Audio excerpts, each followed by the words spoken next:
Bonjour à tous et bienvenue dans ce nouvel épisode d'Inspiré. Aujourd'hui, j'ai le plaisir de recevoir Thierry Chardy. Salut Thierry. Salut Fabien. Merci d'être là. Tu es chef d'entreprise, tu as une société, tu as développé une société Ma Vie de Mon Shopping. Tu as également co-créé, notamment avec ton frère, un tournoi de tennis dont on parlera après. Mais juste avant, comment tu expliquerais ton métier de façon ludique à un enfant de 5 ans ? Alors mon métier de façon ludique à un enfant de 5 ans. Alors déjà mon métier a beaucoup évolué, mais je vais te dire aujourd'hui. Et si je devais l'expliquer à un enfant de 5 ans, je ferais une analogie.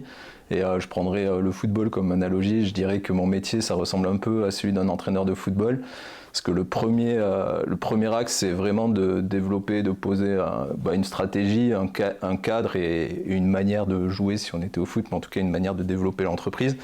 Ensuite, la deuxième chose, c'est vraiment de choisir les joueurs et de les positionner pour qu'ils puissent, donc là les salariés, mais vraiment pour qu'ils puissent donner le meilleur d'eux-mêmes et leur donner le meilleur cadre, parce que ça je pense que c'est assez important d'avoir un vrai cadre, de voir les compétences des gens et leur permettre vraiment de s'exprimer dans ce qu'ils font.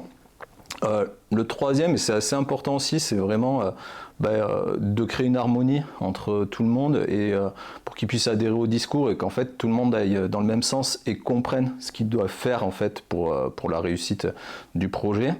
Puis le quatrième point qui n'est pas négligeable, c'est vraiment celui d'assumer les choix et d'assumer les responsabilités. Et je dirais, tu vois, que quand on a des victoires, c'est vraiment être capable de les donner en disant que ceux qui ont eu de la victoire, c'est vraiment les joueurs, donc les salariés. Et puis quand on rate, aussi de soi-même savoir se remettre en question, puis de dire que finalement, c'est pas grave, on va continuer à travailler, on va continuer à progresser, qu'on a sûrement fait des mauvais choix à des moments. Et je pense que mon métier, c'est surtout ça, c'est de créer cette harmonie et d'avoir une vision et de permettre aux gens d'adhérer à cette vision pour qu'on puisse construire un projet. Voilà. Alors, avant de créer ta société, tu étais de l'autre côté de la barrière en tant que salarié. Quel a été ton parcours ? Mon parcours en tant que salarié, du coup, moi je commençais à travailler au Crédit Agricole. Donc je commençais à travailler en agence au Crédit Agricole, donc plutôt un boulot de commercial. Après je suis parti au siège, j'ai fait de l'analyse de risque, de l'analyse financière. Après je suis parti sur le marketing et puis voilà. Et puis après j'ai créé ma boîte. Comment est venue l'inspiration de cette boîte à l'époque ? Comment est venue l'inspiration de cette boîte ? Alors, en gros, il y a quand même différentes choses. Il y a déjà la volonté de créer son entreprise. Et après, quelle entreprise je vais créer ? Parce que moi, créer une entreprise, c'était quelque chose que j'avais envie depuis très longtemps. Pour diverses raisons, mais en tout cas, je pensais que c'était quelque chose qui pouvait me convenir d'avoir cette envie d'entreprendre. Et après, qu'est-ce que j'allais faire ? Et en fait, si tu veux, moi, je trouvais qu'aujourd'hui, on vivait un monde, tu vois, vraiment de transformation, enfin qu'on vit encore aujourd'hui, c'est vraiment une grosse transformation, et notamment, tu vois, une transformation numérique qui était quand même... à mon sens inéluctable parce que c'était le début, parce que moi quand j'ai voulu créer la boîte, alors je l'ai pas créée à ce moment-là, mais vraiment quand j'ai commencé à y réfléchir, c'était en 2006, donc tu vois ça commence à faire un petit moment, et c'était vraiment tu vois, on voyait arriver tout le numérique et tout, et donc c'était vraiment quelque chose d'assez inéluctable. Et en fait à l'époque, ce qui me gênait moi beaucoup, c'est que je trouvais que cette révolution numérique a profité essentiellement à des grosses boîtes qui avaient les moyens de pouvoir développer le numérique, d'avoir les compétences et d'avoir le financement aussi pour le faire. Et puis aussi qu'à certains territoires. Tu vois, moi je viens de la campagne et après dans une petite ville, et c'est vrai que je trouvais que toute cette transformation, elle se retrouvait à Paris, à Londres, à Barcelone, tu vois, dans des grosses villes, et que ça profitait pas à tout le monde. Et donc l'idée, c'était vraiment de se dire comment on peut essayer d'aider tout le monde pour passer finalement ce cap, cette révolution numérique, et voilà, comment on va pouvoir réussir à les aider. Et l'autre volonté que j'avais, moi pour ma part, c'est que si tu veux, t'as des métiers qui pour moi sont hyper importants dans ma philosophie de vie, tu vois, et dans ce que j'aime, dans les villes, j'aime bien quand il y a des commerces, j'aime bien quand il y a de la vie, etc. Et du coup, je trouvais que c'était dommage parce que le commerce commençait déjà à être en crise à ce moment-là. Et du coup, c'était de dire, j'ai pas envie que dans 20 ans, grosso modo, mes enfants, les villes, il n'y ait plus vraiment de vie et que leur seul avenir, ça soit des entrepôts Amazon en périphérie. Et donc, voilà. Et donc, je me disais, il faut qu'on arrive à agir et à faire quelque chose dessus. Et voilà, c'est comme ça que je me suis dit, faisons quelque chose dans ce domaine-là. Et justement, cette société, tu peux en parler un petit peu, du moins de la genèse du projet et de ce que c'était au départ, parce que comme tout projet, comme toute entreprise, ça évolue. Ouais, le projet au départ, c'était vraiment quelque chose de très territorial. L'idée, c'était vraiment de dire, en fait, on va créer un numérique plus territorial, en fait, pour permettre finalement aux gens de consommer à côté de chez eux. Parce que je trouvais, je trouvais que c'était un peu une aberration à la fois écologique, à la fois économique et juste philosophiquement assez impensable pour moi qu'on puisse finalement consommer à des milliers de kilomètres de chez soi, alors qu'on pouvait avoir des produits aussi bien à côté, sauf que c'était souvent des gens qui n'avaient pas ni les compétences pour les vendre en ligne, ni pour finalement les valoriser. Et c'est vrai que la vie faisant, moi je commençais aussi à avoir des enfants et tout ça, et du coup j'étais le premier à trouver ça beaucoup plus pratique de pouvoir acheter en ligne parce que j'avais pas le temps en fait. La vie évolue, tu vois, tu vas travailler, après t'as ton sport, après t'as ta femme, tes enfants, etc. Et du coup tu te retrouves dans un système qui me permettait plus à moi finalement même de faire vivre, tu vois, ce que j'avais envie de faire vivre parce que j'étais confronté à des horaires d'ouverture qui me convenaient pas, etc. Et donc voilà, donc le début du projet, c'était vraiment celui-là de pouvoir permettre aux gens d'avoir accès localement à une offre et d'aider tous ces commerces de proposer en ligne leurs produits dans un environnement très local, quoi. Voilà, c'était ça la genèse. Et donc au début de ce projet, je t'ai connu, tu allais limite faire du porte-à-porte de restaurateurs, de magasins, de commerces, de boutiques en boutique, quoi. Ouais, carrément. C'était. Alors, tu vois, il y a un côté vraiment aussi la naïveté. Je pense que quand on entreprend, il faut être quand même assez naïf et pas savoir ce qui nous attend. Donc, ou insouciant. Ouais, insouciant, naïf, ouais, c'est un peu les deux. Mais moi, j'étais convaincu, si tu veux, que j'allais aller voir les gens et que tous allaient me dire, mais c'est génial, vas-y. On attendait que toi. Ouais, on attendait que toi. C'est parfait, c'est exactement ce que je voulais. Et du coup, je l'ai fait beaucoup, d'aller voir des commerces, de rentrer dans les commerces, aller les voir, et en fait là j'ai commencé à me rendre compte en fait de la difficulté parce que je m'en étais pas forcément aperçu avant, et notamment la difficulté de gestion pour eux, et du coup tu vois, ça c'était une difficulté pour moi parce que je me suis aperçu que ça allait être plus dur. Mais en même temps, je me suis aperçu qu'il y avait vraiment un vrai besoin parce que finalement, je me rappelle, j'allais chez des gens. Quand je leur disais qu'ils allaient pouvoir vendre en ligne et tout, gérer leur stock, je m'apercevais qu'en fait les gars ils géraient leur stock sur un cahier. Alors forcément c'était un peu plus compliqué.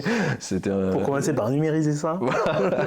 Voilà, mais ouais, je l'ai fait beaucoup et je pense que c'est vraiment en plus un super souvenir. Tu vois, c'est le démarrage, c'est dur parce que tu prends des portes toute la journée. Mais en fait, c'est bien parce que tu apprends beaucoup et tu apprends déjà sur l'activité que toi-même tu vas faire parce que je pense que c'est dur de vraiment la saisir d'un coup. Et puis, tu apprends beaucoup sur toi aussi parce qu'au début, tu te dis, au début, tu n'oses pas ouvrir la première porte. Après, quand tu en as pris 5 qui se ferment, tu te dis finalement prendre une 6e, c'est pas bien grave. Et puis au bout d'un moment, tu arrives à comprendre comment tu arrives à ouvrir les portes et qu'elles se referment plus de suite sur toi. Et donc voilà, donc je trouve que c'est un parcours qui est plutôt sympa à faire, quoi. Qui est plutôt sympa, qui est assez Enfin, assez dur. Moi, je l'ai pas trouvé dur, sincèrement. Mais tu vois, quand t'en parles à des gens, tu vois, moi, je le voyais, même quand on recrutait des personnes, tu vois, quand ils me disaient, ouais, j'ai appelé 3 personnes, ils m'ont raccroché 3 fois et j'ai rien vendu. Ben, ouais, enfin, si ça marchait à chaque fois, ça serait trop facile, quoi.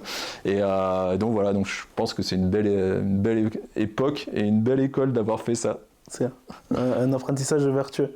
T'as démarré, tu avais un associé sur ce projet? Vous avez lancé ça à 2? Comment ça s'est passé? Alors, en fait, donc moi, je voulais le faire tout seul. Alors, je me suis associé, j'ai eu la chance de m'associer d'abord dans un premier temps avec mon frère.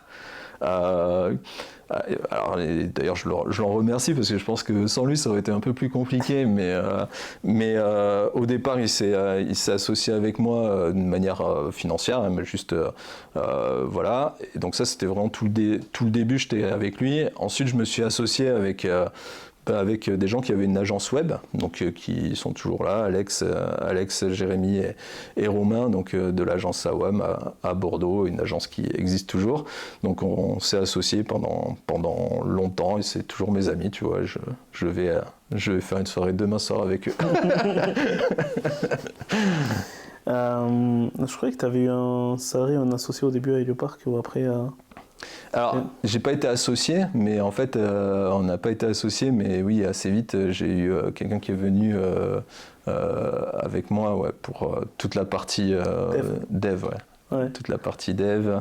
Et là, je me suis aperçu, si tu veux, bah pareil, tu vois, tout à l'heure quand je te disais, il faut être assez naïf, en fait, tu te rends vite compte que finalement, que tout coûte plus cher que ce que tu imagines et que le temps est beaucoup plus long. Enfin, beaucoup plus long ou beaucoup plus court, ça dépend dans quel sens tu le prends, mais en tout cas que le temps que tu vas mettre pour développer ton projet, il va être beaucoup plus long que ce que toi t'avais anticipé, et donc il faut que tu trouves vite des compétences pour t'aider, et vite un peu un système D, mais bon, tu l'as bien connu aussi. Hein. Ouais, tous. Je pense que ça a été le lot de tout le monde au départ du moins. Ouais. Et donc tu es parti d'abord de ce postulat d'aller faire du porte-à-porte, ouais. Après tu as voulu faire aussi des assos de commerçants pour essayer de grappiller, de converger autour de tout ça.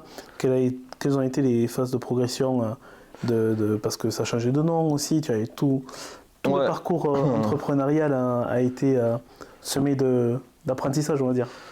Ouais, sommet d'apprentissage. Je pense qu'en fait, il faut réussir à s'adapter. Tu vois, c'est vrai qu'au départ, moi, j'étais parti vraiment dans un mode pur et dur, d'ailleurs, à laquelle on est revenu à la fin, beaucoup plus. Auquel on est maintenant en tout cas, mais tu vas beaucoup plus aller voir en direct les commerçants pour les faire adhérer. Ce qui était compliqué, c'est, si tu veux, sur un territoire, c'était d'avoir une offre qui soit suffisante en fait. Et donc tout à l'heure, je te disais, le but c'était de permettre aux gens de consommer à côté de chez eux. Sauf qu'en fait, pour qu'ils consomment à côté de chez eux, il faut que tu aies quand même une offre qui soit assez conséquente. Et du coup, là, c'était assez dur, un par un, d'aller voir tout le monde et de réussir à le faire. Donc effectivement, après, on a vu des associations de commerçants, ils arrivaient à plus grand nombre. Et après, assez vite, on a rencontré finalement des collectivités. Et où là, c'était encore un autre système, mais c'était finalement une collectivité qui voulait aussi faire prendre ce virage numérique et qui offrait finalement une possibilité aux commerçants de leur territoire d'aller vers ça, quoi. Et donc voilà, là on a commencé comme ça avec quelque chose d'assez local, et puis petit à petit, ça s'est transformé en véritable marketplace. Donc plus ça a été, plus ça s'est ouvert, et plus finalement on a pris des gens d'un peu partout en disant finalement on va vous permettre de consommer chez des indépendants. Là où au départ on voulait vraiment que tu consommes chez l'indépendant de ton territoire. Petit à petit, en fait, pour avoir une jolie offre et quelque chose de sympa, ça s'est transformé en tu vas consommer chez des indépendants. Et ce qui était aussi plutôt bien, parce qu'en fait c'est un véritable besoin aussi pour les gens, tu vois, tu pars en vacances ou tu as des produits, tu vois, qui sont connus. Si tu veux acheter, je sais pas, de la choucroute, ça te viendrait peut-être pas à l'idée de l'acheter, je sais pas, en Bretagne, tu vois. Je pense que tu as des territoires qui te parlent plus là-dessus, et finalement c'est plutôt bien matché. On n'a jamais véritablement perdu, et ça c'était aussi une vraie volonté, tu vois, ce côté local, parce que c'était quand même important pour nous de réussir à valoriser ça et valoriser cette capacité à travailler sur son territoire. Mais quand tu parlais tout à l'heure, tu vois, d'évolution, on s'est aperçu aussi que même pour les professionnels à qui on s'adressait, finalement, eux, une de leurs volontés aussi de vendre en ligne, ce qui se comprend totalement, c'était d'augmenter leur chiffre d'affaires et du coup de ne pas travailler uniquement leur zone de chalandise, quoi. C'était aussi de pouvoir toucher plus large, et donc tu vois, ils étaient contents. Je dirais qu'en moyenne, tu vois, ils faisaient 70% hors de leur zone de chalandise et 30% de leur chiffre sur leur zone de chalandise. D'accord. Et justement, donc, tu es un public différent à devoir travailler avec des institutionnels et des politiques qui ont pris vraiment à cœur et à corps ce projet de la transformation numérique dans leur territoire et les commerçants. Et j'imagine que ce sont aussi des approches différentes et des discussions complètement différentes les uns avec les autres. Alors oui. Et un temps long. Alors un temps long, oui, c'est long.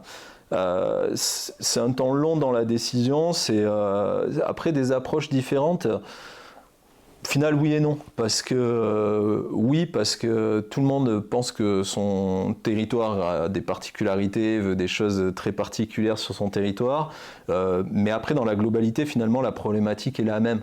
Donc finalement, t'arrives petit à petit, et ça a été... mais ça, je pense que c'est aussi une histoire, tu vois, d'entreprise globale. Et en fait, au début, tu essaies beaucoup de t'adapter et de faire beaucoup de sur-mesure. Au bout d'un moment, tu te rends compte que faire du sur-mesure, c'est long, c'est compliqué, et que finalement, d'avoir quelque chose à proposer directement, et toi, tu es un peu plus solide sur tes appuis aussi, du coup, ce discours, tu arrives quand même à le maîtriser, quoi. Enfin, le faire changer. Mais nous, tu vois, ce qui a été différent, c'était plutôt pas par rapport au discours, mais plutôt par rapport à la taille des territoires. Parce qu'on pouvait travailler vraiment avec des toutes petites villes, ou des territoires ruraux, tu vois, ou alors avec des métropoles, ou même des départements, tu vois, et du coup, les problématiques étaient pas tout à fait, c'était pas tout à fait les mêmes, mais c'était pas vraiment c'était pas vraiment une problématique, tu vois, de discours, c'était plutôt une problématique de différence. Mais je dirais que la ruralité, finalement, c'est la même quand tu es dans le Béarn ou quand tu es dans l'est de la France, tu vois. Et j'imagine que tu as dû avoir quelques belles histoires d'artisans ou de commerçants qui au début croyaient peut-être pas trop au projet ou à cette solution numérique qui au final ont eu un beau parcours derrière. Oui, ça c'est toujours ce qui fait plaisir. Ouais, c'est clair. Ouais, donc ça, on en a eu pas mal. On en a eu pas mal, et d'ailleurs c'est assez rigolo parce que tu as des gens qui sont très réticents et finalement qui jouent bien le jeu, et qui s'aperçoivent que ça fonctionne bien, et qui font des super aventures et des super histoires, tu vois. Nous, on était contents quand il y a des gens qui nous disaient du coup dû recruter pour mieux gérer ma vente en ligne et tout ça. Donc ça, c'était quand même le côté cool. Donc ouais, on en a eu pas mal, mais on a eu l'inverse aussi. On a eu, tu vois, l'inverse aussi, c'est-à-dire des gens qui pensaient qu'ils allaient faire vraiment beaucoup, et pour qui finalement on avait un peu plus de mal soit à cause de nous, soit à cause d'eux, ça dépendait, mais voilà, mais c'est un peu comme je dirais dans tous les business, tu vois, t'as des moments, t'as des belles réussites, t'en as d'autres qui fonctionnent moins bien, puis t'en as qui fonctionnent pas, c'est le jeu, quoi. C'est le jeu. Et alors tu as eu plusieurs phases à démarrer à 1, puis 2, puis après à 4-5 avec les associés qu'on salue. Puis ensuite tu as eu cette autre phase et cette suite qui est arrivée. Après il y a eu un changement de nom aussi entre-temps. Ouais, à ce moment-là, en fait, si tu veux, nous... on s'est associé avec le groupe La Poste et c'était très bien parce que c'était si tu veux c'est un groupe La Poste, tout le monde connaît tout le monde connaît La Poste, je pense. Et si tu veux, ça collait très bien l'ADN avec l'ADN du projet, puisque l'idée c'était quand même d'avoir une vraie présence territoriale, d'apporter un vrai service de proximité, de pouvoir avoir une logistique aussi, tu vois, qui soit forte sur les territoires, qui soit aussi à destination de ces petits commerçants. Et c'est vrai que La Poste, tu vois, c'est quand même une entreprise qui, alors on la connaît côté grand public, mais qui est aussi côté professionnel et côté territoire, tu vois, a un vrai impact et un vrai tu vois, sujet. C'est une entreprise qui a vraiment des valeurs, tu vois, là-dessus, et qui est capable de porter cette transformation. Et donc pour nous, c'était un vrai choix et une vraie association vraiment vraiment philosophique, je pense. Moi, je sais que le discours, ça me plaisait bien, et je trouve que c'était vraiment ce qu'il fallait qu'on arrive à développer ensemble.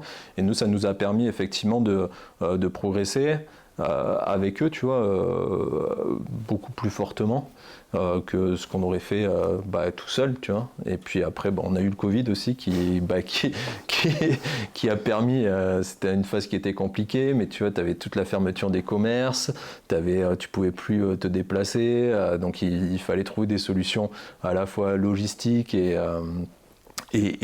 numériques finalement pour ces commerçants.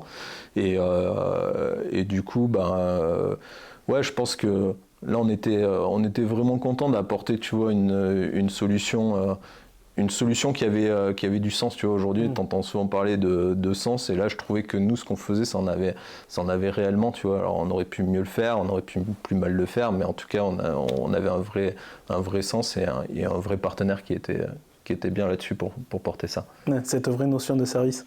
Et justement, comment tu as vécu ce changement de paradigme en toi, entre je suis seul maître à bord et je me retrouve avec tout un pool, parce que c'est un univers complètement différent, j'imagine. Ouais, complètement. Complètement de s'intégrer dans un grand groupe comme ça. Alors c'est complexe, oui, il y a des complexités, il y a des choses on va dire, c'est des mentalités qui sont des fois un peu différentes. Après, honnêtement, moi je l'ai vraiment très bien vécu. Alors, je l'ai très bien vécu, sachant qu'on s'est beaucoup battu, hein, mais c'est pas parce qu'on s'est beaucoup battu qu'on l'a pas bien vécu. Mais en fait, je pense que, tu vois, il y avait de mon côté, mais je pense que du leur aussi, il y avait vraiment cette volonté de dire, en fait, on apporte quelque chose, et finalement, cette transformation, on en est acteur et on essaie vraiment de faire quelque chose. Donc ça, c'était tu vois, le socle vraiment ultra positif et qui faisait qu'on pouvait fonctionner et avancer. Après les difficultés, c'est comme ça change la vie, parce que tu n'as plus les mêmes reportings, tu n'as plus les mêmes obligations, tu as plein de choses t'as vraiment beaucoup de choses qui sont différentes, mais tu as aussi beaucoup d'avantages, et du coup, et ce partenariat-là et l'évolution qu'on a eue, franchement, c'était cool. Et tu vois, tout à l'heure, tu me disais le début, tu as pris des portes. Là, je pourrais te dire la même chose, tu vois, oui. Mais je pense que dans tout ce qu'on fait, en fait, il y a des moments qui sont... il y a des choses que tu aimes et des choses qui sont plus complexes. Après, ce qui est important, c'est que les choses que tu aimes prennent le dessus sur les difficultés. Parce que les difficultés, sincèrement, ça se traite, quoi. Tu vois, ça se traite et ça se gère dans le temps. Et voilà. Et puis, c'est une aventure qui est quand même cool de s'intégrer dans un groupe aussi.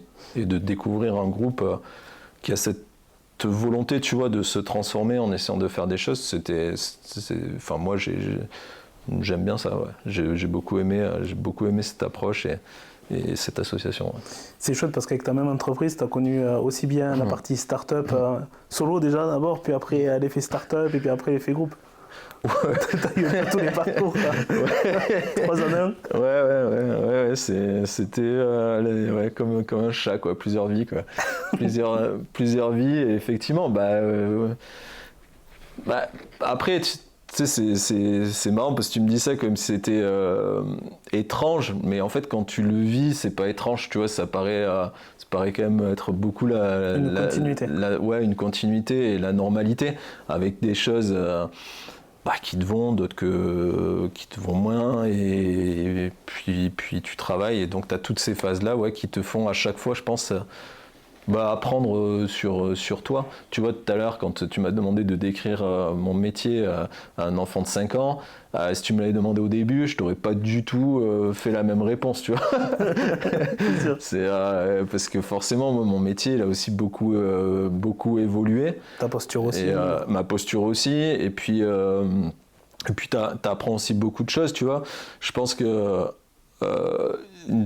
des choses que tu apprends, et notamment quand tu vas dans un groupe et que tu as la possibilité de te développer, c'est une sorte d'humilité, en tout cas, qui te fait dire que d'un coup tu réalises que tout ce que tu faisais toi tout seul, en fait, il y a plein de gens qui savent le faire, mais bien mieux que toi. Et du coup, tu peux avoir un vrai moment de doute en te disant, putain, mais du coup, moi, je fais...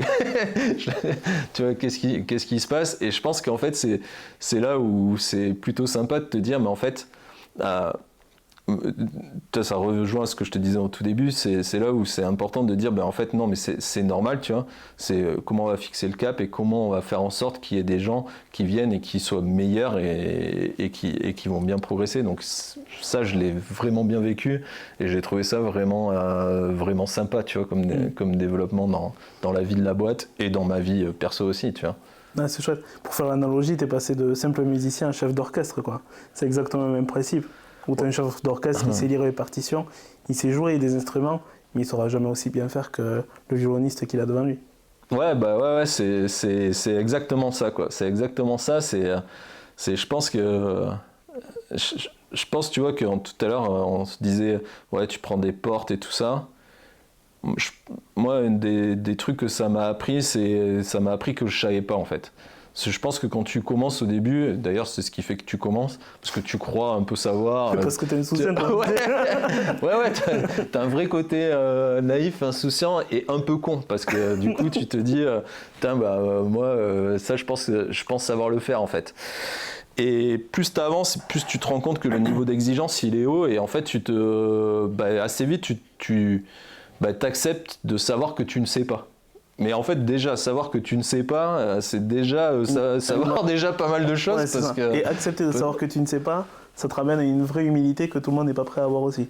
Ouais, et du coup, une fois que tu sais ça, tu le prends. Donc, ce que je te disais, soit tu peux avoir du doute, mais si tu as la capacité de dire, en fait, déjà, je sais que je ne sais pas, donc déjà, je sais un petit truc, quoi. Et du coup, j'ai trouvé des... et du coup, tu peux savoir les gens qui savent en fait.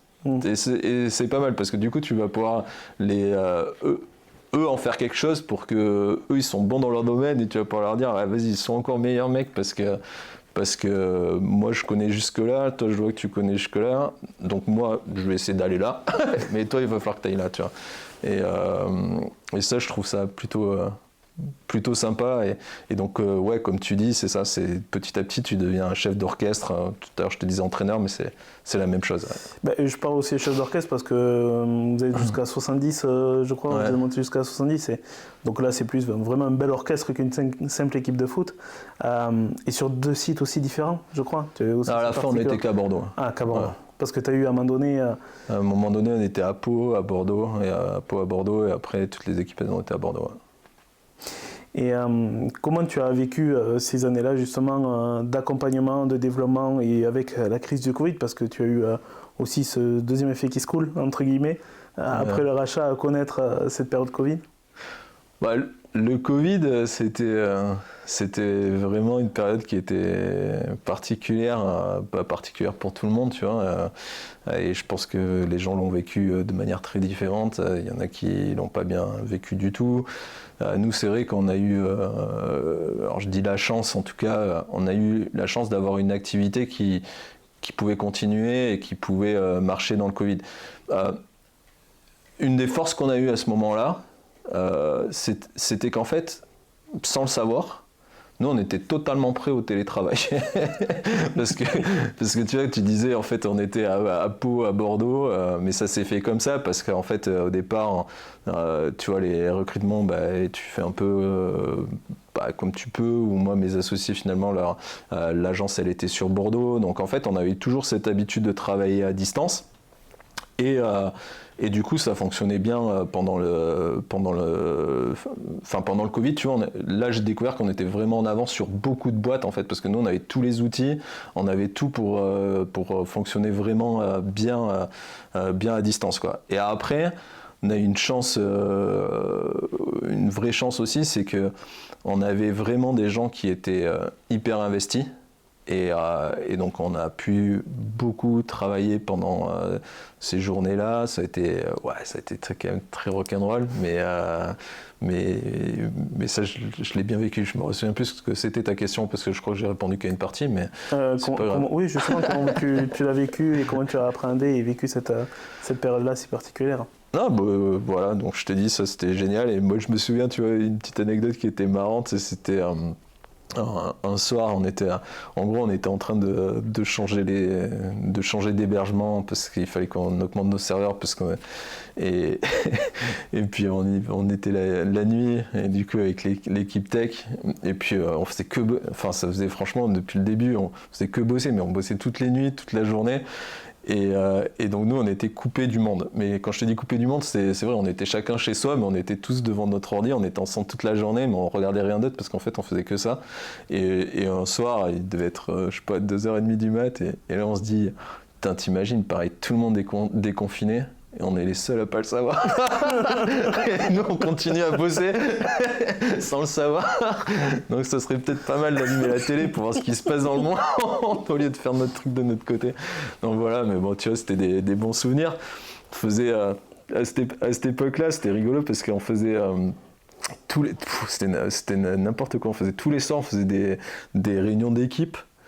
Et en fait, t'avais tous les gens qui craquaient, au fur et à mesure, et du coup ça se finissait avec chacun. Ça durait tard, quoi. Ça durait toutes les réunions. En fait, à la base, c'était juste pour faire un petit délit, tu vois, qui devait aller vite, et à la fin, ça partait dans des anecdotes plus marrantes les unes que les autres sur un peu tout, et je pense que ça a vraiment soudé aussi, tu vois. Ouais, c'est ce que je vais te dire. Ça a vraiment soudé, et ça a mis tu vois, une culture aussi qui était bien, parce qu'en fait tout à l'heure je te disais, en fait il faut que chacun soit investi et se rendre compte du poids qu'il a dans son travail. Là quand t'as ça, t'avais pas le choix, quoi, en fait. Tout le monde savait qu'il était important et qu'il pouvait pas trop lâcher parce que sinon c'était son petit copain qui allait ramasser, et c'était compliqué, quoi. Ouais, ça renforçait cette cohésion, cet esprit d'équipe, justement avec toute l'équipe de l'époque. Ouais, c'était cool. Et comment on réussit à s'intégrer à ceux qui sont arrivés après, parce que du coup tu as eu pas mal de monde entre-temps et depuis. Ouais, comment on réussit à s'intégrer Parce que du coup tu crées un noyau fort quand même de ces conditions-là. T'en ressors avec une équipe très soudée aussi. Ouais, t'en ressors avec une équipe très soudée, mais je pense que... tu vois, ça c'est un des trucs, on n'a jamais eu trop de problèmes à intégrer les gens, et je pense que beaucoup de choses se jouent dans le recrutement. Moi je suis pas un grand recruteur sur papier. Mais par contre, j'aime bien parler aux gens, et tu vois, et comprendre, essayer de les comprendre, essayer de voir comment ils vont pouvoir s'intégrer, et leur expliquer aussi nous ce qu'on attend. Et je pense que c'est quelque chose qu'on n'a jamais, tu vois, sur lequel on a vraiment jamais lésiné. C'est tu vois, autonomie, tous ils veulent être autonome, et donc c'est très bien d'être autonome, par contre c'est obéir à des règles, et donc à ces règles, et surtout c'est être responsable. Et ça en fait, tout le monde a hyper bien joué le jeu, tu vois, et ça s'est toujours bien passé, cette intégration-là. On a réussi à garder la culture. Après, on faisait quand même pas mal, une fois par mois, on essayait de réunir tout le monde. On faisait quand même pas mal d'échanges, pas mal de blagues, et je pense que c'est important en fait. Et je pense que soutenir les gens, c'est ça qui faisait qu'ils étaient intégrés, parce que si tu as un cap, qu'on compte sur toi et que tu y vas, tu vois, moi souvent en recrutement, je leur disais, je citais Malik Bentala, tu vois. Chacun ses rêves. Chacun ses rêves. J'en ai d'autres, mais Malik Bentala, j'aimais bien. Et, non, et tu vois, c'est vrai que je leur disais souvent, voilà, va pas croire qu'ici, les routes sont pavées d'or. Parce que d'une, elles sont pas pavées d'or. 2, elles sont pas pavées du tout, et 3, je compte sur toi pour les paver. Donc, et 4, si tu peux pas en créer des nouvelles. Ouais, mais c'est ce qu'il fallait faire. Non, mais ce que je veux dire par là, c'était vraiment l'idée de dire aux gens, bon voilà, il va y avoir du travail, mais par contre votre travail va servir à quelque chose, et vous êtes vraiment là pour apporter quelque chose en fait. On vous prend pas comme ça, en fait, on vous prend pour apporter quelque chose à un projet et mettre une pierre qui sera la vôtre, et qui va faire que ensemble ça va faire quelque chose, quoi. Et je pense que cette adhésion, elle s'est faite beaucoup comme ça, et ça s'est plutôt bien passé, tu vois. Plutôt bien passé. Je pense que j'ai pas eu du tout de turnover. Tous les gens qui sont rentrés, ils étaient plutôt contents. Donc voilà. Enfin, après, il faudrait leur demander à eux. Tu me verras la liste, je poserai la question. Et à côté de ça, parce que tu t'ennuies pas, mais malgré tout, tu as trouvé du temps pour lancer un autre projet et aider ton frère sur un projet qui lui tenait à cœur. Ouais. Mais tu vas en parler mieux que moi. Bah là c'était l'inverse, tu vois, quand je te disais que rendre l'appareil. Moi j'ai voulu j'ai vu mon frère, j'ai dit voilà, je voudrais créer ça, est-ce que toi tu me suis? Il m'a dit ok, pas de problème.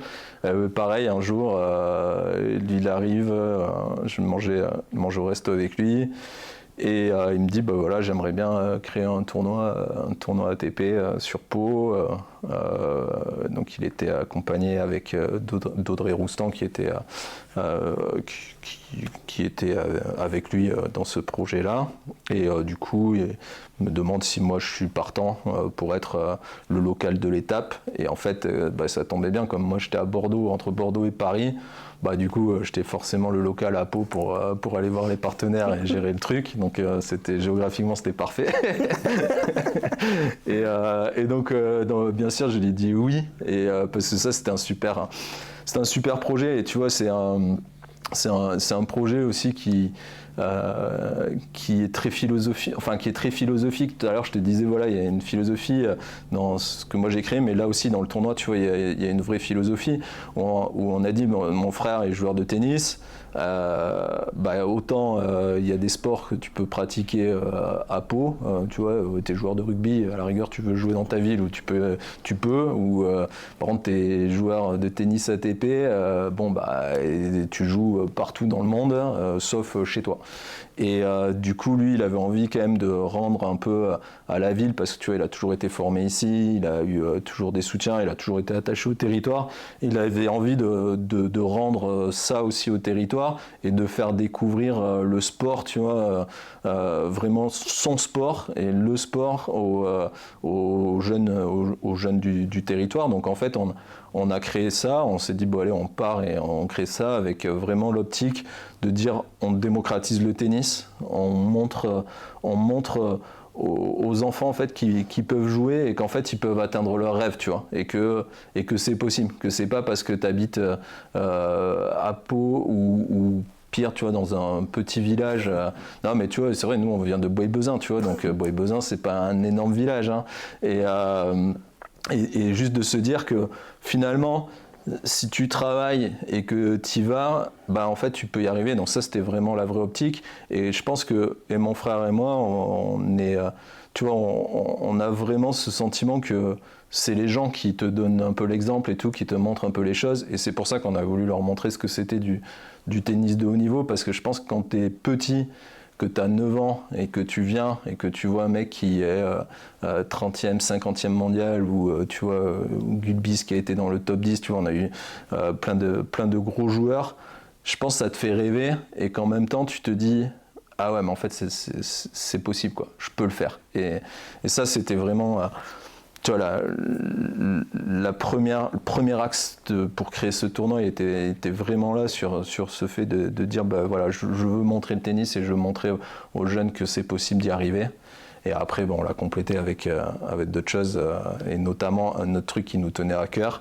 Et tu le sais puisque tu y as participé aussi, mais c'était vraiment aussi de valoriser, tu vois, les entreprises du territoire et de montrer qu'en fait, Pau, c'est quand même une ville où il se passe plein de choses, où il y a plein de gens intéressants et qu'on peut faire quelque chose de bien, tu vois. Et nous, c'est vrai, quand on a fait ce tournoi, bah, c'était vraiment notre volonté de pouvoir montrer ça, d'avoir même des tarifs, tu vois, qui soient attractifs pour tout le monde. Enfin, l'idée, c'était vraiment de pouvoir accueillir un maximum de monde et puis montrer cette dynamique. Et on a eu la chance, tu vois, d'être hyper bien accompagné, parce qu'on a rencontré Terega très rapidement et qui pour le coup est une super boîte, tu vois. Enfin après je dis ça, j'ai jamais travaillé j'ai jamais travaillé, mais en tout cas pour travailler avec eux enfin moi je trouve super et ils ont toujours, tu vois, ils nous ont toujours vachement accompagnés, ils ont toujours été moteurs, et je pense que d'avoir un partenaire comme ça, avec qui tu peux construire et avec qui tu partages tu vois, des valeurs, c'est important et ça te permet d'avoir un vrai socle. Après, on a eu Lavid qui de suite nous a suivis, tu vois, Eric Sobat. Et c'est franchement, tu vois, souvent on râle contre les politiques et tout ça. Moi, je pense que là, en tout cas au niveau du sport, Eric, il a toujours été vraiment hyper bien, il a toujours été moteur, il a toujours eu envie de faire des choses et du coup, ça nous a toujours beaucoup aidé, tu vois. Ça a toujours été quelque chose de super bien et puis voilà, du coup, ça a continué. On a eu la chance, tu vois, le tennis était assez particulier. Je parle peut-être beaucoup, non ? Non. Mais le tennis, tu vois, c'est quand même un peu particulier parce que ça dure une semaine. Ici, les gens, ils n'avaient pas trop l'habitude, tu vois. Ils avaient l'habitude du foot, du rugby, du basket, du hand. Voilà, où c'est des événements 1h30, tu vois, 1h30 par semaine, tu vas avoir le match, enfin tous les 15 jours, tu vas avoir un match. Là, c'est une semaine. Mais nous, ça nous permet aussi enfin, je trouve en tout cas de ne pas être du tout en concurrence, tu vois, avec ça. Et au contraire, on a plutôt la chance d'avoir des bonnes relations et tu vois, tous les clubs pro jouent le jeu et je pense que le tournoi, là, ça va être la 7e édition cette année. Je pense qu'il commence à s'inscrire quand même dans le paysage palois et en tout cas, nous, on est assez content de ça et assez content de l'harmonie qui se crée autour, quoi. Ouais, c'est une belle réussite et quelque chose que tu as oublié de dire peut-être, c'est aussi que c'est un événement qui est gratuit la plupart du temps. Pour faire découvrir le tennis, c'est gratuit du lundi au jeudi ou au vendredi. Au vendredi maintenant même, où les gens peuvent venir voir gratuitement tous les matchs jusqu'au quart de finale et profiter de cet événement-là. Ouais, ça c'est pas rien. Non. C'était une volonté de par le sens que vous vouliez y mettre aussi au départ, mais c'est pas rien. Non, c'était une véritable volonté. Tu vois, quand je disais en fait ouvrir au maximum de gens, c'était la gratuité, ça en fait partie, quoi. C'était vraiment dire, vous pouvez venir, c'est gratuit, tu vois. On essaie d'inviter les clubs sportifs, on essaie d'inviter, cette année, on a accueilli plus de 700 enfants la journée du... J'allais dire ça, parce que je suis venu mercredi notamment. Ouais. Je pense que c'était la plus grande garderie de France, ce jour-là. Il y en avait partout. Ouais, il y en avait pas mal, mais c'est sympa, tu vois. Il y en a plein qui ont pu découvrir le tennis, qui ont pu découvrir plein de choses, donc c'était quand même très cool. Ouais, c'est un bel événement et en plus aussi, c'est un événement qui a eu une véritable transformation, une véritable mue, où vous avez démarré sur, alors sans rentrer dans les détails techniques pour ne pas perdre tout le monde, mais sur un scoring de départ, et vous avez progressé il y a 2 ans, je crois, pour changer de step, c'est ça? Ouais, en fait, si tu veux, tu as des classements dans les tournois, et là aujourd'hui, on est au plus haut niveau Challenger, donc grosso modo, on va dire, alors la D2, c'est un grand mot, mais tu vas concerner, tu vois, les joueurs qui sont entre la 50e et la 150e place mondiale, donc tu n'as pas le top des joueurs, mais par contre, tu as des joueurs qui sont quand même très fort, puisque 50e mondial, tu vois, si tu compares avec le foot, c'était 50e joueur mondial. T'es très bien. Ouais, t'es peut-être même nommé, je sais pas combien il y en a au Ballon d'Or, mais tu dois pas 30, être très loin. Tu vois, donc c'est déjà... Tu dois pas être très très loin, tu vois. Et donc non, c'est quand même un très bon niveau. Et puis c'est le genre de tournoi, si tu veux, où tu vas découvrir... en fait, tu vas avoir... grosso modo, tu as 3 types de joueurs. Tu as soit les joueurs qui ont été un peu blessés et qui ont besoin de remarquer des points, tu vois, et qui reviennent sur ces tournois pour se refaire la cerise, remarquer des points, etc. Et ensuite, tu as une gamme de joueurs qui est toujours dans cette catégorie-là et qui jouent là, qui sont des joueurs, tu vois, aux alentours de la 100, 120e place.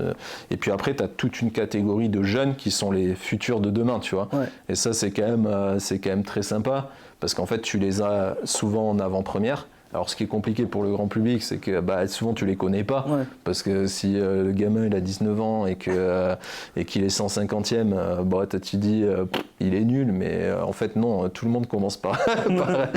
Et quand tu vois que 3 ans après, il a un ou comme ça, c'est énorme.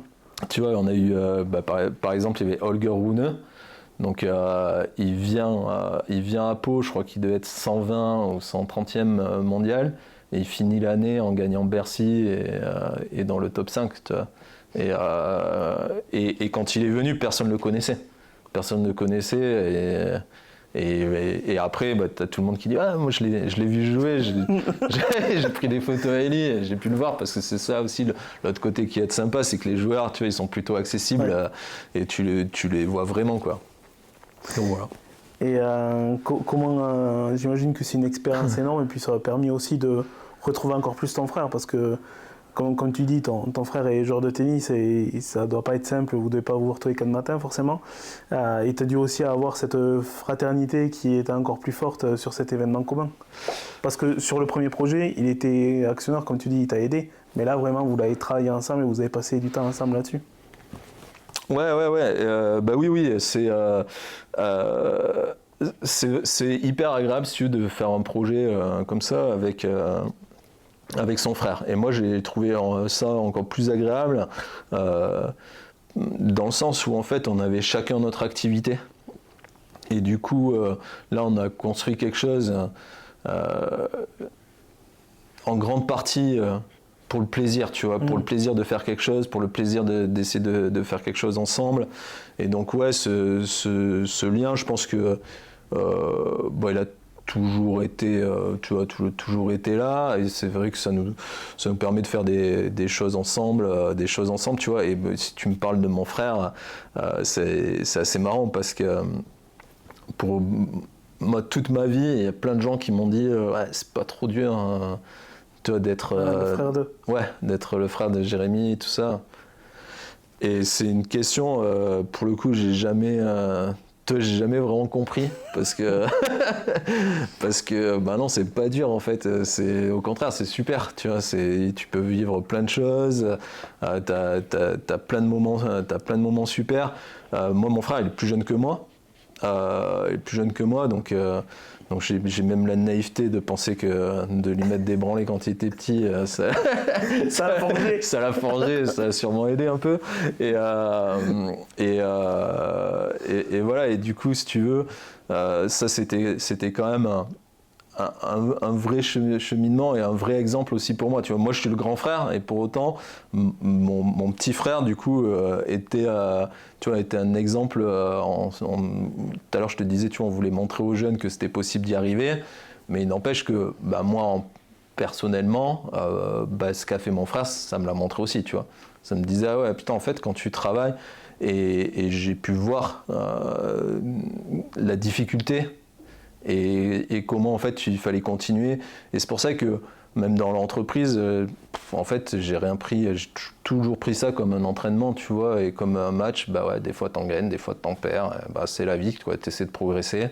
Et en tout cas, tu vas pas baisser les bras. Et si tu veux, ça a été toujours une vraie source d'inspiration. Et donc aujourd'hui, très content de pouvoir avoir fait ça avec lui et de continuer à le faire avec lui. Ouais.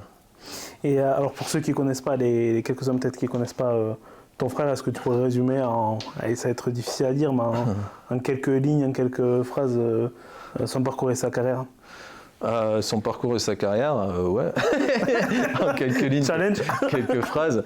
Non, mais je vais peut-être dire des conneries, c'est surtout ça. Mais en gros, je pense qu'il a dû faire 17 ans ou 16 ans de carrière, je pense, de carrière professionnelle sur le circuit ATP. Il a fait 17 ans dans le top 100 et je crois qu'il a fait 13 ans dans le top 50, tu vois. Donc voilà, il a joué je ne sais plus combien de grands chelems, mais grosso modo pendant 16 ans, il a joué les 4 tous les ans. Il a été 25e joueur mondial, il a remporté Wimbledon Junior. Il a fait finale en double à Roland-Garros. Voilà, il a un beau palmarès. Franchement, et puis franchement, ce qui est impressionnant, c'est de se maintenir aussi longtemps, tu vois, et d'avoir cette capacité à jouer. Et moi, ce que j'ai toujours aimé chez mon frère, tu vois, c'était sa capacité à être sur ses points forts, tu vois. C'était un joueur, pour ceux qui ne le connaissent pas, du coup. Mais c'est vrai que c'était frustrant, tu vois, de le voir jouer parce qu'en fait, il attaquait beaucoup, il prenait beaucoup de risques. Mais moi, je trouvais ça génial, en fait, de pouvoir rester dans cette dynamique-là et de continuer sans baisser les bras, parce qu'une carrière, c'est dur, t'as vraiment des coups durs, t'as vraiment des moments où tu dois te remettre en question, où tu dois faire pas mal de choses. Et je trouve ça... Tu vois, je trouve que c'est quand même très fort, quoi. Très fort. Et d'ailleurs, globalement, même sur le tennis français, je trouve que les gens sont très durs avec les tennisman français. Parce que putain, quand tu vois ce qu'ils font, t'as envie de dire, les gars, c'est quand même pas mal, quoi. Pour gagner un grand chelem, il n'y en a qu'un, quoi. Ouais. Il y en a qu'un. Par contre, pour y être, il y en a 4 par an, quoi. Pour il y en a 4 par an. des centaines de joueurs. Hein. Ouais. Et donc voilà, donc mon frère, c'était un joueur. Très bon joueur, et puis aujourd'hui il se reconvertit sur pas mal de choses puisqu'il a arrêté sa carrière il y a 2 ans maintenant, je pense, à Wimbledon contre Alcaraz. Donc c'était en tout cas pour moi c'était quand même un beau souvenir parce que c'était cool, tu vois, d'y aller. J'ai bien aimé. Alors c'était beaucoup d'émotions, tu vois, c'était assez émouvant, mais c'était quand même très cool de pouvoir vivre ça. Il a arrêté sa carrière à ce moment-là, il s'est reconverti sur plein de choses, puisque pendant sa carrière, il avait déjà créé le tournoi, donc il était directeur de tournoi. Il participe à l'UTS. Alors je ne sais pas si tu vois ce que c'est l'UTS, c'est en gros une sorte de tour qu'ils ont créé avec Patrick Mouratoglou. Et puis après il est coach, et donc il est coach d'Hugo Humbert. Qui pareil, est un super gars, et ils ont des bons résultats. Et là, ça fait quoi, 2 ans et demi, je pense, 2 ans. Je suis pas très bon en date, mais en tout cas, ça fait un petit moment. Parce que je crois qu'il a arrêté il y a 1 an, il y a 1 an et demi. Ouais, mais bon, il le coachait avant. Il le coachait avant oui, d'avoir arrêté. C'est la fin de carrière, je parle, mais... Oui, ça fait peut-être 1 an et demi qu'il a arrêté. Et voilà, et donc aujourd'hui, il s'est reconverti comme coach, et je pense qu'il est pas mal parce qu'il a des bons résultats pour l'instant. Je me rappelle, son premier truc, premier tournoi qu'il fait, c'était il coachait Popirine à Primrose. Et en fait, c'était sa première fois qu'il coachait, il était encore joueur. Mais il me dit, ouais, j'ai coaché, je sais pas trop et tout, si je suis bon, si je suis pas bon. Enfin, tu vois, et en fait, premier tournoi, il gagne. Ils gagnent. Bon, je me suis dit, il doit pas être mauvais quand même. Voilà. Et donc, tu as parlé de ton frère, mais qu'est-ce que ton frère dirait de toi ? Qu'est-ce que mon frère dirait de moi ? Bah écoute, Je sais pas, ça il faut. C'est à lui qu'il faut demander. Il sait mieux que moi ce qu'il dirait de moi. Non, je sais pas exactement ce qu'il. Franchement, je sais pas ce qu'il dirait de moi. Je sais pas ce qu'il te dirait de moi. Et c'est très dur à répondre parce que si je te dis du bien, ça fait quand même que le mec il est ultra prétentieux. Et si je te dis du mal, je sais pas. Non, il te dirait. En tout cas, ce qui est sûr, c'est qu'il me connaît bien, qu'il connaît bien mes caractéristiques, on va dire. Voilà, c'est ça. Et alors toi, parce que c'était pas pour te mettre dans la sauce la question. Non, mais c'est pas pour me mettre dans la sauce, hein, t'inquiète. Toi, qu'est-ce que tu te dirais justement à toi, enfant ou ado? Qu'est-ce que je me dirais à moi, enfant ou ado? Si tu te revois jeune collégien, plein de doutes comme tout le monde à cette époque-là. Alors c'est des périodes de ma vie que j'ai vécues assez différemment, donc je dirais sûrement pas la même chose à moi enfant qu'à moi ado. Non, si tu veux, enfant, qu'est-ce que je me dirais franchement, je me dirais de faire ce que j'ai fait, hein, de continuer. De continuer de faire.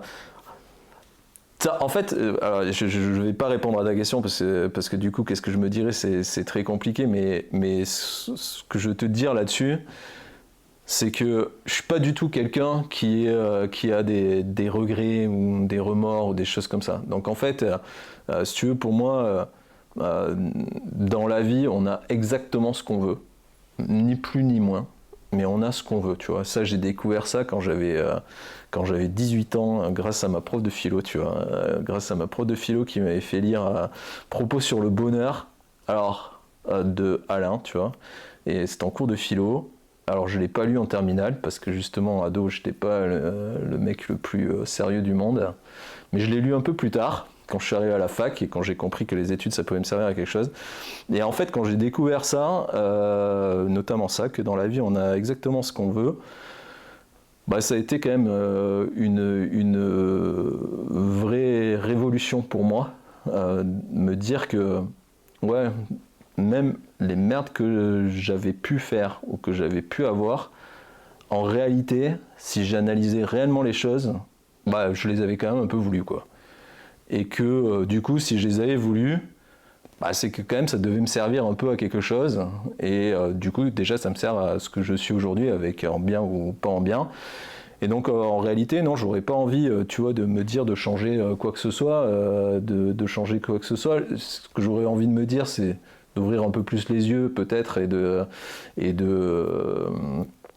réfléchir peut-être un peu plus à certaines choses. Mais même pas, parce que je suis même pas sûr que ça soit quelque chose de bien, puisque finalement quand je prends ma vie, c'est le plus gros projet et les plus gros trucs que j'ai fait, c'est quand j'ai pas vraiment réfléchi. Donc je suis pas sûr que réfléchir soit une très bonne chose. Donc voilà, non, je me dirais en tout cas d'être ouvert sur le cheminement et d'être ouvert sur les autres. Tu vois, un des trucs que j'aurais bien aimé, c'est pas changer, mais en tout cas que j'ai réalisé beaucoup plus tard et qui m'aurait sûrement fait gagner du temps avant, mais que je pouvais pas avoir, c'était en fait la bonté des gens, tu vois, et comment tu vas pouvoir j'aime pas le terme, mais c'est pas profiter des gens, tu vois, mais c'est en gros t'enrichir, tu vois, avec les gens. Et c'est vrai que quand je te dis à l'école, par exemple, les profs, pour moi c'était, j'avais pas du tout envie d'écouter, j'avais pas du tout envie de croire ça, et ça m'a suivi pendant assez longtemps, tu vois, où j'avais plutôt de la défiance que de la confiance. Et ça a été un vrai changement d'accorder ma confiance, et je me suis aperçu que c'était 100 fois plus facile quand on est un peu feignant comme moi. C'est beaucoup plus facile de donner sa confiance que finalement d'avoir de la défiance, et ça, tu vois, c'est vrai que c'est quelque chose que peut-être j'aurais aimé avoir avant, mais bon, comme tout, toi, mon beau-père dit toujours, c'est pas parce qu'il te faut, s'il te faut 4 annuaires pour attraper le pot de confiture au-dessus de l'étagère, c'est pas en mettant 3 que tu l'auras attrapé. Et c'est vrai en fait, c'est triste mais c'est vrai, tu vois, et ta vie elle est faite d'expériences. Je pense que c'est pas des échecs ou des réussites, c'est qu'est-ce que tu vas en faire qui compte. Quel apprentissage tu en ressors. Ouais. Et justement, un apprentissage, quel conseil tu donnerais ou avec le recul sur tes 15 dernières années d'entrepreneuriat à ceux qui se lancent ou qui hésitent à se lancer justement dans le monde de l'entrepreneuriat et à se revoir Thierry il y a 15 ans salarié et avoir ça qui gamberge pendant plusieurs années? Qu'est-ce que je leur donnerais comme conseil pour se lancer? Franchement, d'avoir envie. Et vraiment, tu vois, vraiment d'avoir envie et de ne pas avoir d'attente. Je pense que d'avoir une cause et un but qui ne soit pas du tout un but financier. Je pense que ça, tu vois, j'en entends beaucoup aujourd'hui qui me disent non, mais j'hésite, tu comprends, toi c'était facile, moi je suis marié, j'ai des enfants, j'ai un crédit, tout ça, machin. Ok, mais en fait c'est le cas de tout le monde, tu vois. Et ça c'est juste je pense des fausses... Des prétextes. Ouais, des fausses excuses. Donc ça, je pense que ça c'est important d'avoir cette envie et d'avoir aussi quand même la conscience que ça va être dur. Que ça va être dur et que ça va être long. Alors dans certains cas, Dans certains cas, ça coupe vite, mais... Non, mais je pense qu'en fait, moi je ne donne pas trop de conseils parce que je pense que c'est vraiment plutôt aux gens de le sentir, mais en tout cas, dans ce que je vois, c'est beaucoup fantasmé en fait. T'as beaucoup de choses qui sont assez fantasmées, c'est de se dire ouais mais tu vois, moi je vais être mon propre patron, je vais gagner de l'argent. Mais en fait si tu fais ça pour ça, bah... Tu as vite laissé tomber. Ouais, il y a des chances que tu sois déçu assez rapidement parce qu'en fait ça marche pas comme ça quoi. Ça marche pas comme ça et c'est vraiment... tu vois l'envie et le travail en fait, je pense qu'il faut pas... En fait, il faut travailler, et ça, c'est important. Tu vois, ça, je donne aucun conseil, déjà, là, j'en ai donné 2. D'avoir envie de travailler, ça, je pense que c'est vraiment hyper important. Et après, tu vois, si je déroule par rapport à ce que j'ai dit tout à l'heure, je pense que plus tu travailles, plus tu te rends compte que tu sais pas. C'est assez paradoxal, mais c'est la réalité. C'est plus tu vas travailler, plus tu sais que tu ne sais pas. Donc, à partir du moment où tu sais que tu ne sais pas, bah, ça te donnait quand même un peu... d'humilité, et je pense que ce qui est assez paradoxal, c'est que cette humilité, elle t'apporte aussi beaucoup de confiance, parce que du coup, bah, comme tu sais un truc, bah, tu as assez confiance en toi, quoi. Et donc c'est ça, c'est de pas lâcher là-dessus, d'être capable toi, de se remettre en question, mais de pas s'enfoncer, quoi. Tu vois, de pas s'enfoncer, c'est juste, si je reprends l'exemple du sport, ben voilà, en fait, le tennis, pour ça, c'est très bien. Parce que le tennis, c'est un sport où tu rates tout le temps. Tu vois, tu rates n'importe quel match, des fautes, il y en a tout le temps, et tu perds des matchs. C'est comme ça, c'est la vie, quoi. Et du coup, imagine le mec, si chaque fois qu'il ratait un coup droit, il se mettait au fond du seau, et pendant 3 semaines, il ne pouvait plus rien faire. Et des fois... c'est un peu, tu vois, ce que tu peux vivre en tant qu'entrepreneur parce que tu prends des claques quand même. Et c'est là où je pense qu'il faut avoir, enfin, tu vois, aujourd'hui c'est le grand mot, la résilience, mais je ne sais même pas si c'est un vrai mot, mais en tout cas...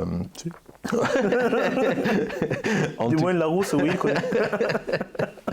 En tout cas, si tu veux, ce qui est sûr, c'est avoir... quand je dis confiance, tu vois, c'est pas le fait de ne pas douter, parce qu'au contraire, tu doutes tout le temps.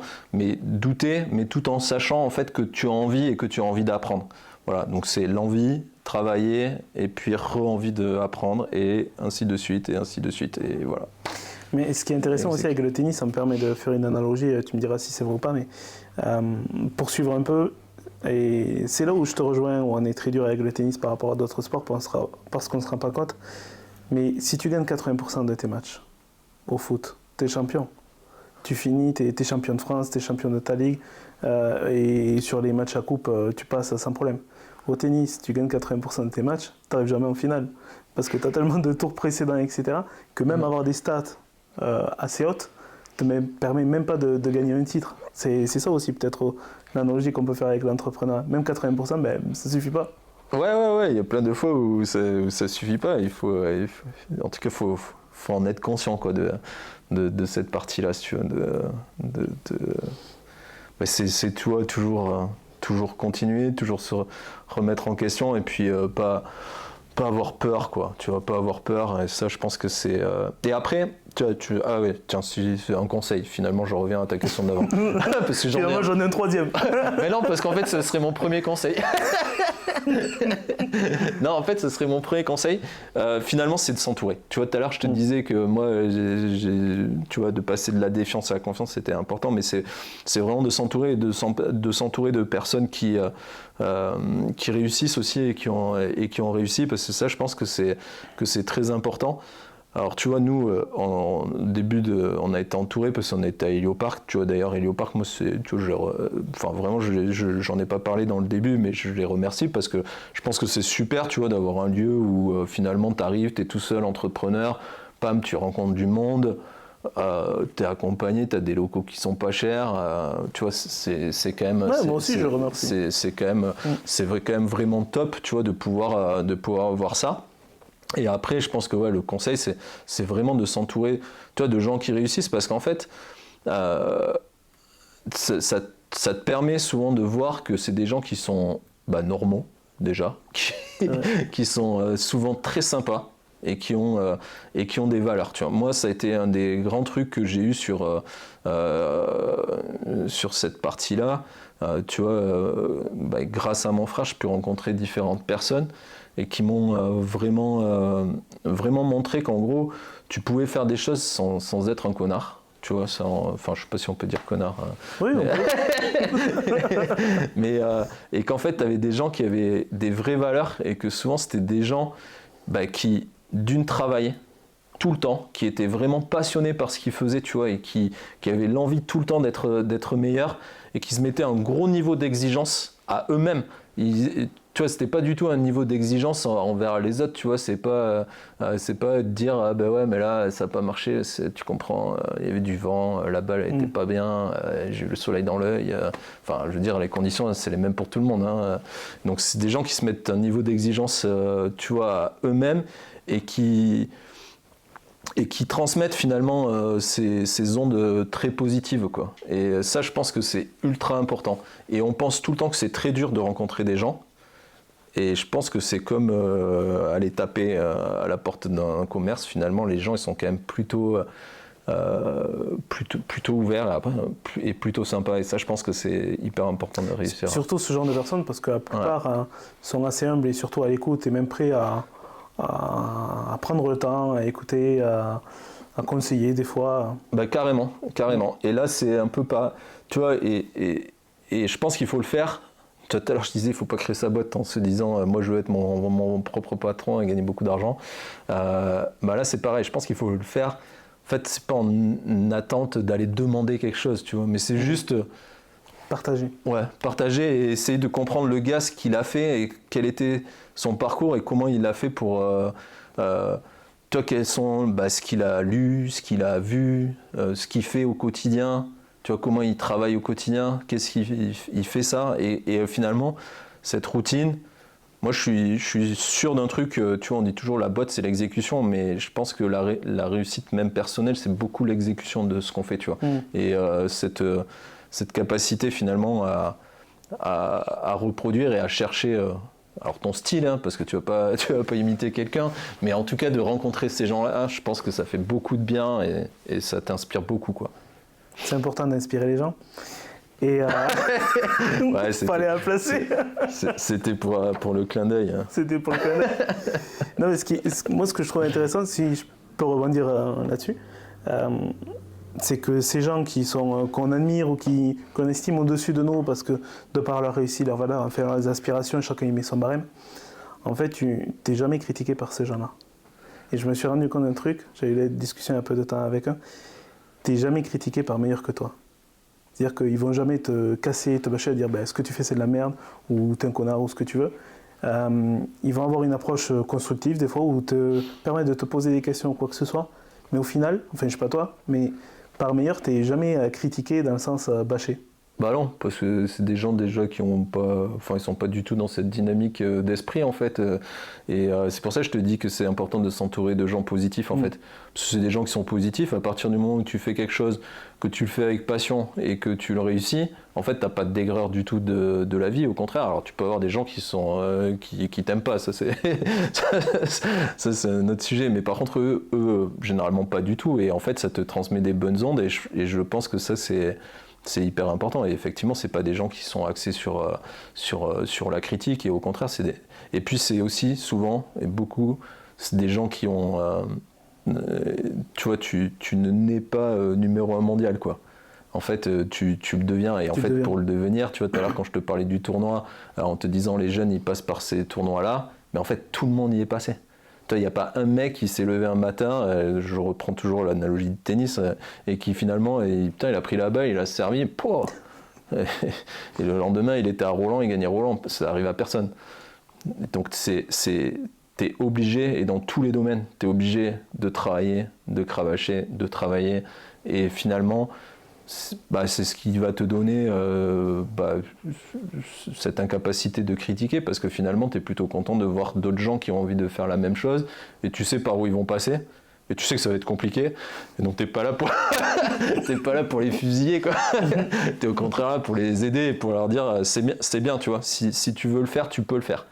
Et ça, je pense que c'est un vrai tu vois, un vrai leitmotiv de tous ces gens, tu vois. Moi, si je prends, tu vois, Yves, par exemple, Candebord, moi, qui m'a aussi pas mal inspiré, quand tu vois ce qu'il a fait en cuisine et tout, c'est bien, tu vois, de voir quelqu'un, comment le travail qu'il a battu, le gars, et comment il travaille et tout, ouais, c'est des histoires. Automatiquement, tu vois, tu t'en nourris, et tu te dis que si toi, ton échelle, finalement tous les jours tu travailles, tous les jours, et du matin au soir, à un moment donné tu vas quand même un peu progresser, quoi. Enfin, faut espérer. Sinon faut changer quelque chose. Sinon il y a un truc qui va pas. Mais voilà, et du coup c'est pas mal. Et justement, si tu devais en choisir qu'un, c'est difficile, mais quel est le meilleur conseil que l'on t'ait donné dans ta vie jusqu'à présent? C'est un truc qui résonne en toi et qui fait encore écho, et que tu t'es mis à, peut-être pas un mantra, tu vois, mais ouais, quelque chose qui t'a apporté. C'est ce que je t'ai dit tout à l'heure, vraiment, enfin il y en a plein qui m'ont, tu sais, moi je suis très mantra, mais ce que je t'ai dit tout à l'heure, dans la vie on a ce qu'on veut, et exclusivement ce qu'on veut, ni plus ni moins. Et en fait ça, pour moi ça m'a beaucoup apporté, parce que ça marche avec tout, tu vois, ça marche avec tout. C'est-à-dire que quand tu es dans un moment difficile, où tu es triste, tu peux comprendre qu'en fait là tu veux être triste. Et du coup, tu peux prendre le contrôle de ton émotion. En fait, tu peux réussir à la transformer. Tu vois ce que je veux dire, en fait? C'est que, en fait, tu as ce que tu veux. C'est pas un événement. Tu vois, c'est pas parce que tu as raté un contrat, c'est pas parce que tu as ça que tu es une merde, que tu es... je suis hyper vulgaire. Vas-y, lâche-toi. On est entre nous. Non, mais tu vois, que t'es pas bon, que ce que tu fais, c'est nul. En fait, si tu peux l'avoir en émotion, si tu veux. Mais après, tu peux décider d'en faire ce que tu veux. Et si tu veux le garder, c'est ce que tu veux. Tu vois, et tu as le droit, hein, pourquoi pas, hein, si tu as envie toute ta vie d'être aigri, si tu as envie toute ta vie de faire la gueule, si tu as envie toute ta vie d'être triste, pourquoi pas, tu vois. Sois jaloux, critique. Mais voilà, mais il n'empêche que c'est toi qui le veux, c'est pas le monde extérieur qui le veut, tu vois, c'est toi qui le veux. Et ça, moi, c'est un truc qui m'a vraiment changé dans ma vie, en me disant, putain, en fait, j'ai le droit finalement d'avoir ce que je veux, tu vois, mais en termes d'émotion, je te dis pas... Mais par rapport au terme émotion, de ce que j'ai appris, je crois que c'était sur un podcast, où l'interviewé expliquait, qui a fait des études là-dessus, qu'une émotion dans ton cerveau dure 3 minutes. Au-delà des 3 minutes, c'est ce que, pour rejoindre ce que tu dis, ce que toi tu en veux, qu'elle devient et qu'elle pérennise et que tu continues à la nourrir quelque part. Mais une émotion aussi bien positive que négative, que ce soit sur le savoir-être ou l'environnement autour de toi, elle dure 3 minutes en fait. Ouais. Ça permet de beaucoup relativiser et de se dire que tu dis c'est ce que tu es et ce que tu es. Mais même, tu vois, ça t'as la partie émotion, mais même au-delà de ça, tu vois, t'as ce que tu veux en fait. Je pense que c'est très dur de savoir ce qu'on veut. Et tu vois, tout le monde, si tu poses des questions, il y a plein de gens qui te disent ah ben ouais, moi je veux avoir ça, ça, ça et ça, mais en fait c'est pas ça que tu veux. C'est de la connerie, tu vois. C'est pas vraiment ce que tu veux. Et en fait, ce que tu veux, ça te nécessite des sacrifices. Et du coup, en fait, c'est comment tu vas assumer les sacrifices que tu vas faire qui font que tu as ce que tu veux.